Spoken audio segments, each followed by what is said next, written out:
أعوذ بالله من الشيطان الرجيم.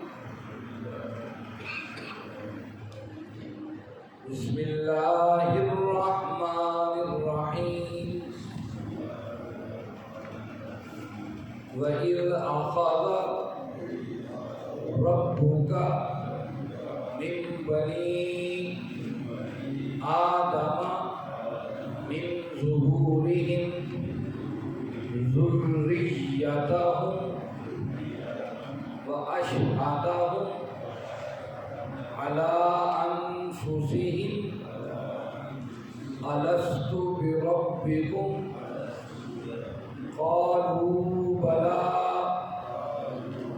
شهدنا أن تقولوا يوم القيامة إنا كنا عن هذا غافلين.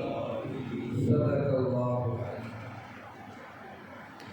عزیز ساتھیوں، تمام حمد و ثنا، تعریف و توصیف اس رحیم و کریم رب کے لیے، اس کا رحم اور کرم ہر سو سے ہے.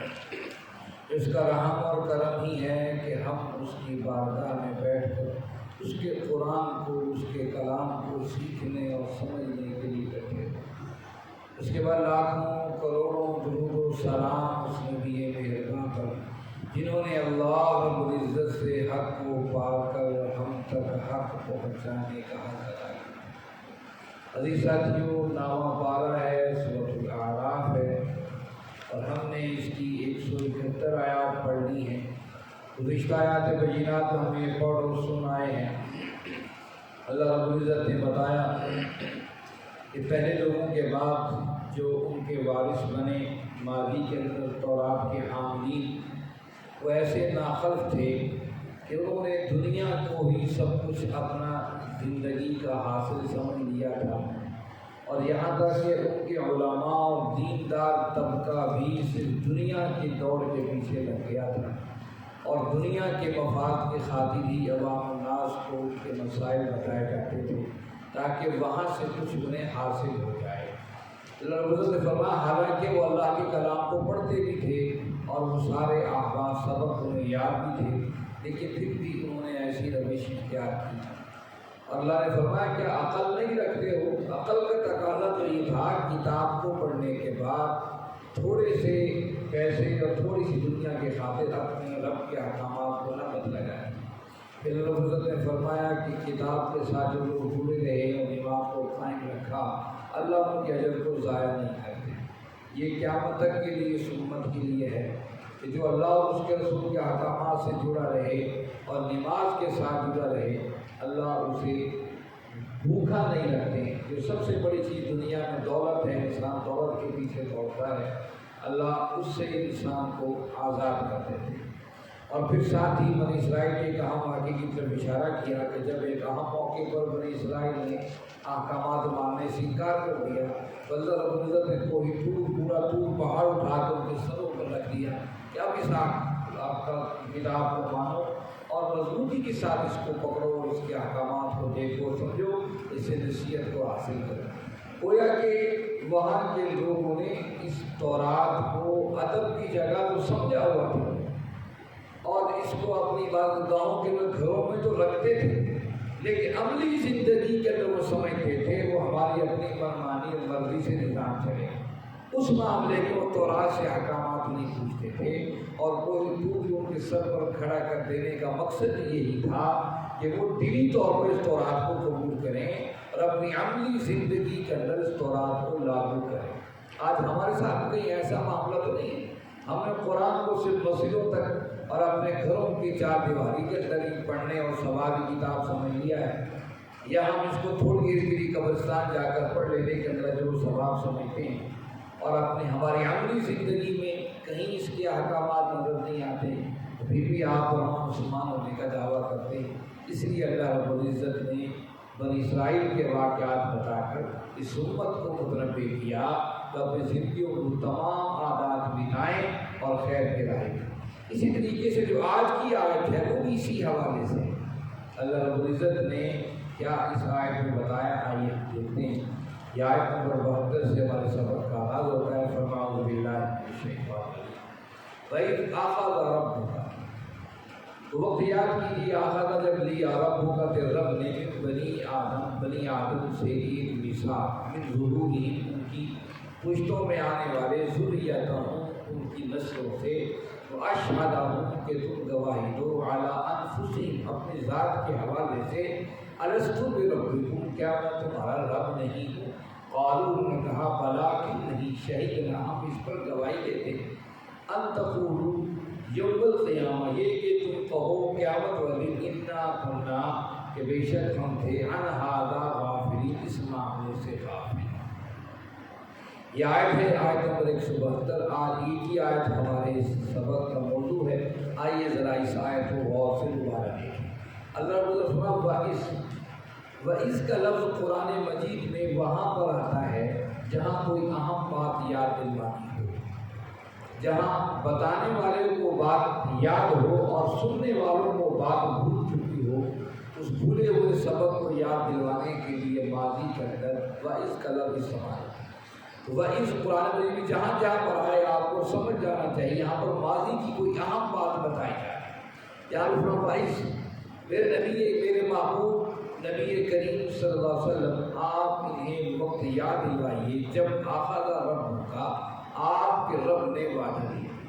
حالانکہ اخذ ربک کا، اخذ اللہ بھی ہو سکتا، اللہ نے وعدہ دیا، ربک کا، تیرے رب نے، یعنی گویا کہ اللہ بتا رہے کہ میرے محبوب آپ کی زندگی کی صبح اور شام کو اس موجودہ دور کے لوگوں نے بھی دیکھنا ہے، اور قیامت تک کے لوگوں نے آپ کی زندگی کو دیکھ کر اپنے رب کی محبتوں کا اندازہ لگایا۔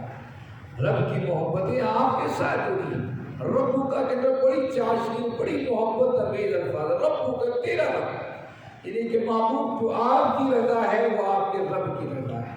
جو آپ کے ساتھ محبتوں کا دعویٰ کرے گا وہ رب کے ساتھ محبتوں کا اعلان کر رہا ہے۔ جو آپ کی زندگی کو اپنی عملی زندگی میں لے کر آئے گا تو ہے کہ وہ اللہ کے احکامات کو اپنی زندگی میں لے کر آ رہا ہے۔ اس لیے بڑے احسن انداز سے رب نے فرمایا بھائی وہ وقت یاد کرائیے، اخذ رب ہو کر تیرے رب نے ایک میثاق لیا تھا من بنی آدم، آدم کے بیٹوں سے، آدم سے، من ظہورہم ذریتہم، ان کی پشتوں میں سے، ان کی نسلوں سے۔ یہ بڑا اہم ایک وعدہ تھا، اس کو حضرت ابی بن کعب رضی اللہ عنہ کی حدیث کے اندر واضح ایک ملتا ہے تصور۔ یہ سوال پوچھا گیا تو اللہ کے نبی صلی اللہ علیہ وسلم نے ارشاد فرمایا جب آدم علیہ الصلوۃ والتسلیم کی تخلیق کی گئی تو اللہ رب العزت نے قیامت تک آنے والے تمام انسانوں کی روحوں کو اکٹھا کیا اور ان کو گویائی بھی دی، ان کو سماعت بھی دی، اور ان کو اپنے سامنے کھڑا کر کے ان سے کچھ بات کی۔ اور ایک حدیث میں آتا ہے آقا کریم صلی اللہ علیہ وسلم ہر زمانے کے انسانوں کو علیحدہ علیحدہ کھڑا کر کے ان سے گواہی دی گئی۔ آدم علیہ السلام کے زمانہ کے لوگوں کو، پھر نوح علیہ السلام کے زمانہ کے لوگوں کو، پھر ابراہیم علیہ السلام کے زمانہ، اس لیے ہر نبی کے زمانے کے لوگ اکٹھا کر کے علیحدہ علیحدہ ان سے بات کی گئی۔ اور وَأَشْهَدُهُمْ عَلَىٰ أَنفُسِهِمْ، اور ان کی ذات سے گواہی دی گئی، ان کو شعور دے کر ان سے پوچھا گیا الست بربکم، کیا میں تمہارا رب نہیں ہوں؟ قالوا بلا، ان سب نے کہا کیوں نہیں، شہدنا، ہم اس پر گواہ ہیں کہ تو ہی ہمارا رب ہے۔ یہ گواہی کا تصور تھا جو اللہ رب العزت نے پوری دنیا انسانوں کے روحوں سے دیا، اور یہ حدیث میں بھی آتا ہے۔ لیکن آج ہم سے پوچھا جائے کہ یہ کوئی ایسا وعدہ ہم میں سے کسی کو یاد نہیں، پہلے اس وعدے کے الفاظ کو، اس میثاق کے الفاظ کو غور کی، الست بربکم، کیا میں تمہارا رب نہیں؟ حالانکہ یہ کہنا چاہیے الست اللہکم، کیا میں تمہارا اللہ نہیں؟ لیکن نہیں، لفظ رب استعمال کیا، الست بربکم، ان روحوں سے پوچھا کیا میں تمہارا رب نہیں؟ یہ بھی بڑا اہم لفظ معاملہ ہے، کیونکہ پوری دنیا کے اندر جو انسان بستے ہیں وہ اللہ کو مانتے ہیں، اللہ کو تسلیم کرتے ہیں، حتیٰ کہ فرعون اور نمرود اور سداد جیسے لوگ بھی رب اللہ کو مانتے تھے، اللہ کو مانتے تھے۔ مکہ کے مشرک جو ساری زندگی اللہ کے نبی صلی اللہ علیہ وسلم کے خلاف کمر بستہ رہے، یہ بھی اللہ کو مانتے تھے۔ کیسے مانتے تھے؟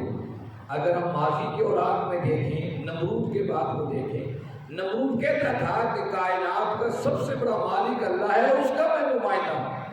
اور فرعون کے حوالے سے بھی یہ عوام الناس میں تصور موجود تھا کہ فرعون جو ہے یہ اپنے کائنات کے خالق اور مالک کا نمائندہ ہے۔ اور دنیا میں ہندو مت لے لیجیے، بدھ مت، دنیا کے سارے وہ مذاہب لے لیجیے جنہیں آپ اور ہم غیر مسلم کہتے ہیں، وہ رب اللہ کو، خالق مالک کو، اللہ کو کسی نہ کسی شکل میں مانتے ہیں کہ سارے کائنات کا مالک وہ اللہ ہے۔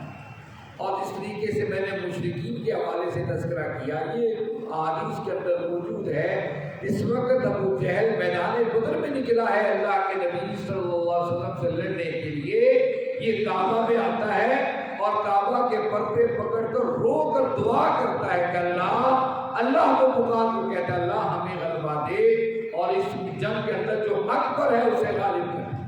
وہ ایک ابو جہل اپنے آپ کو حق پر سمجھتا تھا کہ میں قومیت کو، برادری کو اکٹھا کرنا چاہتا ہوں اور محمد کریم صلی اللہ علیہ وسلم اس نئے مذہب سے برادریوں میں تفریق پیدا کرنا چاہتے ہیں، تو وہ اللہ کو پکارنے کے بعد وہاں سے نکلا ہے۔ گویا کہ اللہ کو لوگ مانتے ہیں، رب کے معاملے میں انسان ڈاؤٹ کا شکار ہوتا ہے۔ کیوں؟ کہ رب کہتے ہیں پالنے والے کو، پالنے کے لیے اب دیکھیے، اب ایک مالی ہے وہ کھیت کو یا وہ پھولوں کی پرورش کرتا ہے، پرورش کرنا کا معنی رب ہے۔ اب وہ پرورش کرتا ہے، اس طرف کے حوالے سے ہر لحاظ سے دیکھتا ہے، اسے کھاد کی ضرورت ہے، اسے بیج کی ضرورت ہے، اس کی کونپنیں کب نکلتی، اسے مجھے کیا کرنا ہے، ہر چیز کی نگہداشت کو دیکھتا ہے۔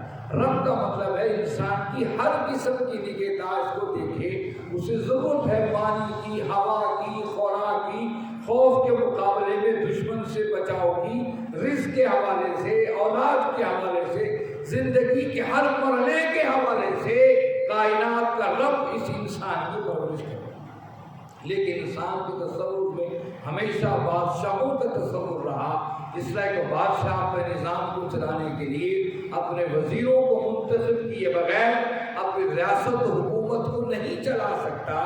اس لیے انسان نے یہ سمجھا کہ پورے نظام کائنات کو تنہا رب چلانا کے لیے اس کو کچھ وزیروں کی ضرورت ہے۔ ان وزیروں کو تو مانتے تھے مکہ کے لوگ، وہ کہتے تھے ہم ان کو خدا نہیں سمجھتے، لات منات اور عزا جو ہم نے بت بنا رکھے ہیں، وَلِيُقَرِّبُونَا إِلَى اللَّهِ زُلْفَىٰ، یہ ہمیں کائنات کے سب سے بڑے اللہ کے قریب کر دیتے ہیں۔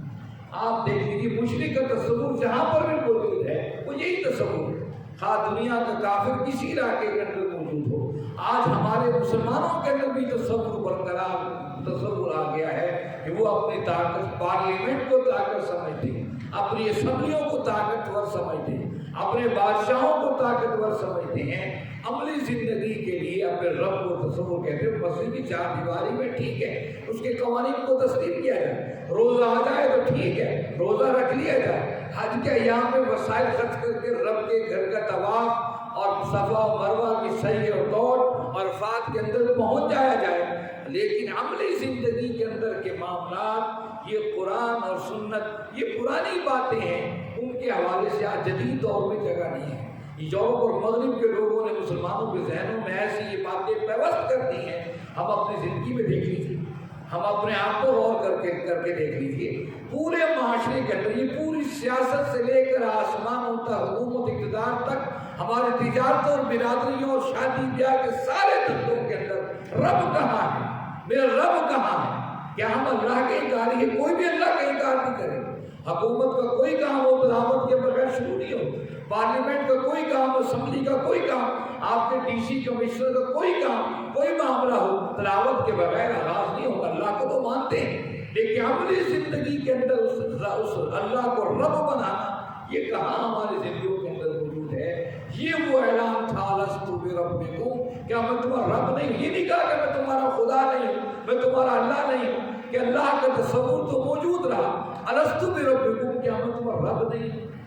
اچھا، اب یہ بات سوال ذہن میں آتا ہے، آج وہ سوال ہمارے ذہنوں میں کیوں نہیں؟ ہم میں سے کسی کو یاد نہیں ہے کہ ہماری روحیں الگ کے سامنے اکٹھی تھیں اور اتنا بڑا میثاق اور وعدہ موجود تھا اور ہم سب نے اس کا اقرار کیا تھا۔ اللہ رب العزت اس کی دلیل دے کر اگلی اسی آیت کے آخری سے بتایا ان تقولوا یوم القیامہ، کہ قیامت وہ دن کہیں تم یہ نہ کہو انا کنا عن ھذا غافلین، کہ ہم تو جناب غافل تھے، ہمیں پتہ ہی نہیں تھا کہ اتنا بڑا وعدہ اور اقرار ہم نے لیا تھا۔ اور یہ بات بھی صحیح ہے، آج ہم سے پوچھا جائے ہم اپنے جائزہ لیں، ہمیں تو میثاق و وعدہ یاد ہی نہیں، کوئی ایسا لمحہ بھی تھا کہ ہم روحوں کی شکل میں تھے اور اللہ نے ہم سے وعدہ لیا تھا اور قرآن دلیل دی ان تقولوا یوم القیامہ۔ یہ بات تمہیں اس لیے بتائی جا رہی ہے قیامت کے دن یہ نہ کہو کہ ہم اس سے غافل رہے، تمہیں بتا دیا جا رہا ہے ایسا واقعہ ہو چکا اور تم سب نے اقرار کیا، تم اس کو مانتے بھی۔ اچھا اللہ ہم کیسے مانتے ہیں؟ دیکھیے انسان جو پیدا ہوتا ہے فطرت پر پیدا ہوتا ہے، اللہ نے انسان کو فطرت پر پیدا کیا ہے، فطرت سے ہم رب کی پہچان کر سکتے ہیں۔ فطرت کیا ہے؟ اس لیے اللہ کے نبی صلی اللہ علیہ وسلم نے ارشاد فرمایا چاہے بچہ کافر کے گھر میں پیدا ہو یا مسلمان کے گھر، یہودی کے گھر میں پیدا ہو یا عیسائی کے گھر، وہ مسلمان پیدا ہوتا ہے، فطرت پر پیدا ہوتا ہے، پھر اس کے ماں باپ اسے یہودی اور عیسائی بنا دیتے ہیں، اسے نئے اس کو اپنے جو بڑا ہوتا جاتا ہے اپنے مذہب کا رنگ اس کے اوپر چڑھا دیتے ہیں، پھر یہودی یا عیسائی بن جاتا ہے۔ فطرت یہ ہے کہ انسان رب کا بندہ رہے۔ اب دیکھیے ایک بچہ پیدا ہوتا ہے ہمارے گھروں میں، اب اس کو کسی نے نہیں بتایا تمہاری ماں، بھی تو سن نہیں سکتا ہے، سمجھ نہیں سکتا ہے، بول نہیں سکتا ہے، لیکن فطرت اسے بتاتی ہے 100 عورتوں میں بیٹھی عورتوں میں یہ اس کی ماں ہے۔ آخر کس چیز نے اس کو اپنی ماں کی پہچاننے میں مدد دی؟ آپ دیکھیے بچہ ہے، چھوٹا ہے، آپ اس کو گود سے کسی اور کی گود میں ڈال دیجیے، اس کو ماں کی گود کے اندر سکون ملے، ماں کے سینے میں وہ تلاش کرے، ماں کے ساتھ، حالانکہ بول نہیں سکتا ہے، یہ فطرت ہے۔ اسی فطرت کے تقاضوں کے ساتھ ہم اس الستو بربکم کے وعدے کو پہچانتے ہیں۔ اس طریقے سے قرآن مجید میں بارہا ایک بات کا تذکرہ کیا گیا، اللہ نے فرمایا بتاؤ جب تم کشتی میں بیٹھتے ہو اور جب کشتی بھنور میں پھنس جاتی کس کو پکارتے ہو؟ اور اس پر اکرمہ بن ابی جہل رضی اللہ عنہ کے اسلام لے کر آنے کا واقعہ بھی ہے۔ جب مکہ فتح ہوا اکرمہ بن ابی جہل بھاگ نکلے، ان کو پتہ چل گیا کہ میرا باپ تو ابو جہل اسلام کا سب سے بڑا دشمن تھا، اب لا محالہ جو ہی حضور داخل ہو گئے مکہ کی سرزمین پر، اس کو فتح کر لیا ہے تو مجھے پکڑیں گے اور مجھے سائے موت دیں گے۔ اور اللہ کے نبی صلی اللہ علیہ وسلم نے جن اشتہاریوں کے نام دیے، پھر اکرمہ بن ابی جہل کا نام بھی تھا، ان کو پکڑ لیا جائے یا قتل کر دیا جائے۔ اکرمہ بن ابی جہل بھاگ نکلے، اپنے اسلام لے کر آنے کا واقعہ بتا دیں۔ کہتے ہیں جب باہر نکلے سمندر کے کنارے، میں نے سوچا سمندر پہ بیٹھ کر کسی دور جزیرے میں کسی دور ملک میں جا کر میں پناہ لے لوں۔ کہتے ہیں میں کشتی کے اندر بیٹھا، جب دیگر مسافر بیٹھنے لگے میں بھی بیٹھا تو ہم اپنے خداؤں کو پکارے رہے تھے، یا لات یا منات یا حبل یا عزا، جس کے جو خدا تھے ان کو پکارتے جاتے تھے، کشتی میں بیٹھتے جاتے تھے۔ ہم کشتی میں بیٹھ گئے، کشتی سمندر کے اندر بھنور میں پھنس گئی۔ جب کشتی بھنور میں پھنس گئی، جو ملاح تھا جو ہر ایک کو بتا رہا تھا کہ لات منات عزا کو پکار کر کشتی میں بیٹھو، اس بھنور کے اندر جب پھنس گئی کشتی، وہ خالص اللہ کو پکارنے لگا، یا اللہ ارحم ارحم، رحم رحم۔ اکرمہ بن ابی جہل بڑے حیران ہوئے جب کشتی بھنور سے باہر نکل آئی، انہوں نے تلوار نکالی، ملاح سے کہا کہ چل واپس کشتی موڑ۔ اس نے کہا کیوں؟ اس نے کہا جناب کہ میں کیوں موڑوں؟ کہا اس لیے کہ تم یہاں جب بھنور میں پھنس گئے تو خالص اللہ کو پکار رہے تھے، اور جب کشتیوں میں بیٹھے تم خود کہہ رہے تھے لات کو منات کو حبل عزا کو پکارو۔ اس نے کہا کہ اس بھنور کے اندر وہ اللہ ہی کی طاقت بچا سکتی ہے، یہ ہمارے خدا وہاں پہنچ نہیں سکتے۔ گویا کہ مشکل وقت میں اگر رب کو پکارنا یہ فطرت کا تقاضا ہے، یہ اسی معاہدے کا پابند ہے ہماری روح جو رب سے وعدہ کیا تھا لستو بربکم، کیا میں تمہارا رب نہیں؟ گویا کہ انسان کی روح مشکل حالات کے اندر اپنے خداؤں کو چھوڑ کر کوئی بھی مذہب و فرقے کا انسان ہوگا، اسے رب کی پکار کی جو پابند کرتی ہے وہ روح، اس بات کا اعلان ہے ہماری فطرت کے اندر رب کے خدائی کا ایک تصور موجود ہے، یہ وہ اعلان ہے، یہ وہ وعدہ اور وہ روح کے ساتھ جو تعلق ہے وہ ہمیں اس پر ابھارتا ہے۔ اکرمہ بن ابی جہل نے کہا چلو واپس چلو، ہم کیوں محمد سے لڑ رہے ہیں صلی اللہ علیہ وسلم سے؟ اس لیے کہ ہم اپنے خداؤں کی وجہ سے جب سمندر کے بھنور کے اندر پھنس کر اسی رب کو پکارنا ہے، کیوں نہ خشکی میں بھی اسی رب کو پکارے۔ اور واپس آئے اور بارگاہ رسالت میں آ کر اسلام قبول کر لیا۔ اکرمہ بن ابی جہل رضی اللہ عنہ نے اسلام کے بڑے شاہ سوار بنے۔ ایران اور روم کی فتوحات کے اندر ان کا بڑا اہم کردار رہا۔ عمر فاروق کے رضی اللہ عنہ کے بہترین سپہ سالاروں میں ان کا شمار ہوتا۔ اسی طریقے سے عمر فاروق رضی اللہ عنہ کے زمانے میں کسی بدو سے پوچھا، نماز پڑھ رہا تھا صحرا، کسی بدو سے پوچھا، میاں تجھ تو نہ پڑھا لکھا ہے نہ جانتا ہے، سجدہ کس کو کر رہا ہے؟ اس نے کہا میں اپنے رب کو سجدہ کروں۔ کہا رب کو تو نے پہچانا کیسے؟ نہ تیرے پاس علم ہے، نہ کتاب ہے، نہ شعور ہے۔ اس نے کہا میں نے صحراؤں کے اندر اونٹوں کے قدموں اور ان کی بیٹ کے ساتھ اونٹوں کو پہچانا ہے، کہ میں نے اونٹ نہیں دیکھا لیکن صحرا میں قدم اونٹ کے لگے ہیں اور اس کی بیٹ پڑی ہے، تو میں نے اس سے پہچانا ہے کہ یہاں سے اونٹ گزرا ہے۔ یہ کسی ہواؤں نے اس کو نہیں بنایا ہے، اس قدموں کے نشانات نے مجھے بتایا ہے۔ جب میں آسمان کی وسعتوں کو دیکھتا ہوں اور ستاروں کی چھربٹوں کو دیکھتا ہوں، مجھے رب کی یاد آ جاتی ہے۔ اس انسان یہ تخیل نہیں کر سکتا ہے، یہ ہے کائنات کو خالق و مالک۔ جب میں زمین پر پہاڑوں اور ریگزاروں اور ایک ترتیب کے ساتھ درختوں کو دیکھتا ہوں، میں فطرت میری پکار ہوتی ہے اس کائنات کا بنانے والا کوئی ہے۔